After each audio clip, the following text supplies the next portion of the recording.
Hello and welcome to another speed painting, where I went to Google to make a number from 1 to 14 appear on my web browser, and it chose number 1, which corresponds to this picture here, and I am going to make an art piece inspired by it. Basically sums up this whole series. Let's get into it.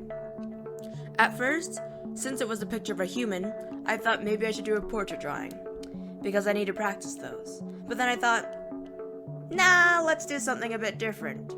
So we start with some thumbnails. I wanted to do her in front of a scene, an actual background, not just a shape or a color. And I thought it would be more interesting to do it that way. I could work on pose, composition, and backgrounds. Kill 3 birds with 1 art piece. Maybe those art pieces were made out of clay and that's why it worked better. But anyways, turns out I didn't like the idea of that. Excuse me. What did I do that makes me feel so burpy? Anyways, and I also didn't like this idea of doing it in front of the moon. There's nothing interesting about that. Now here's the second conundrum. How often have you seen a pink night sky in real life? Personally, for me, never, but if you have, please send me a picture. Here's my Instagram. I would love to see it. I have Twitter too, but it's not very active there. Anyways, but I thought it would be a cool idea because she has the star, the moon, in her filter, and yeah, this is the point when I try testing out colors that I decide I hate that idea. It wasn't the night sky that was the issue, by the way, it was her. She just didn't fit. So then I scrapped the entire idea, but I did like the night sky, so that takes us somewhere. Still, not liking the idea that I had in mind, I decided to head straight to the drawing board once again and think, what does this picture make me think of? Now here's the thing, the first thing I put down is milk, because there's a carton on her shirt that's cut off and shouldn't be the center of attention, but it's the center of my attention, and that's what we're doing this art piece of. A milk carton. Now here's the thing, folks. A milk carton straight on isn't interesting. Don't mind that hand because it's awful, and maybe I should practice drawing hands at some point of time. But straight on isn't interesting, so I thought I'll tilt it so we're facing the corner. And let me tell you, it's a difficult piece of bloop. Because there's this little things when you start turning things in different directions called perspective, and it needs to be taken into account. So usually when something faces the corner, such as maybe you're standing on the street corner and looking directly at the building across the street, or for example this milk carton, how it's angled in this fashion. For that, you need something called 2-point perspective. And what that is that the corners which the two faces meet each other is a vertical line placed somewhere, and then you draw a horizontal line, and you make 2 points. This is an awful explanation.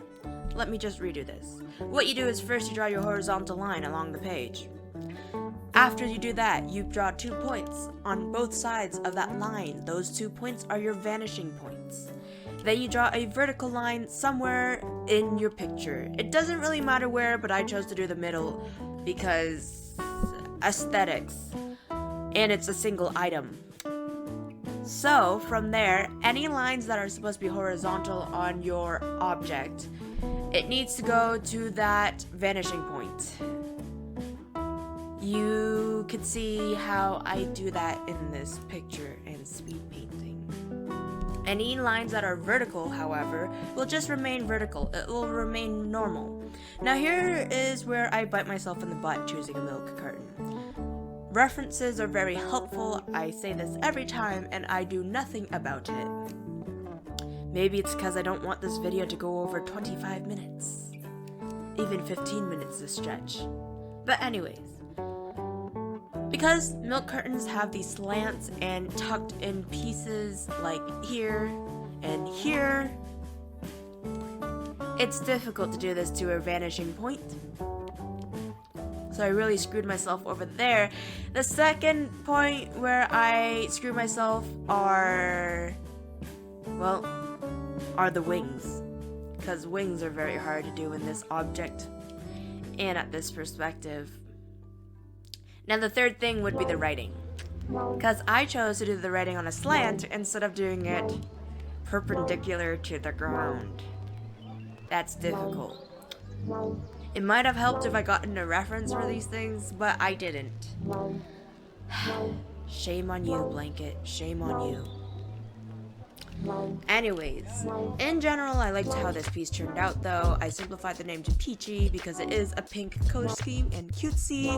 I cut out a window for the night sky. I thought that would be a cool, like, what's inside the milk carton? This night sky.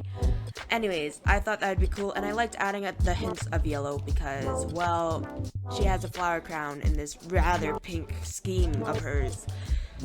Flower crown? It's a star and moon.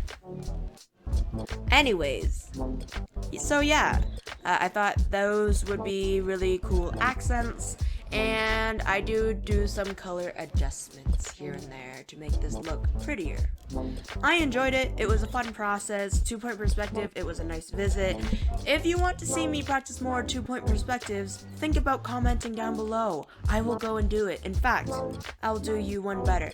I will go and dig out my grade 8 art piece of 2-point perspective where I learned it, and I will do something like it, like a cityscape, and that will kill a lot of time and probably be a long video, but it will be fun, I promise.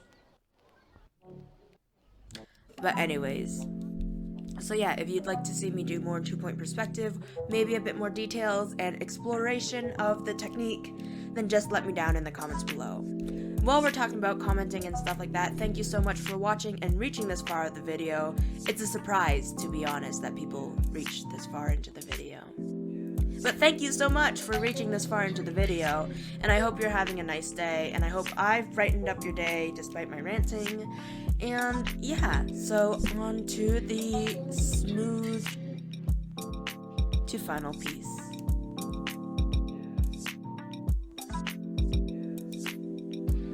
So thank you guys so much for watching once again. If you like the direction of this art channel and where it's going, or if you like my art style, maybe you like my voice for some odd reason, I don't know, consider subscribing.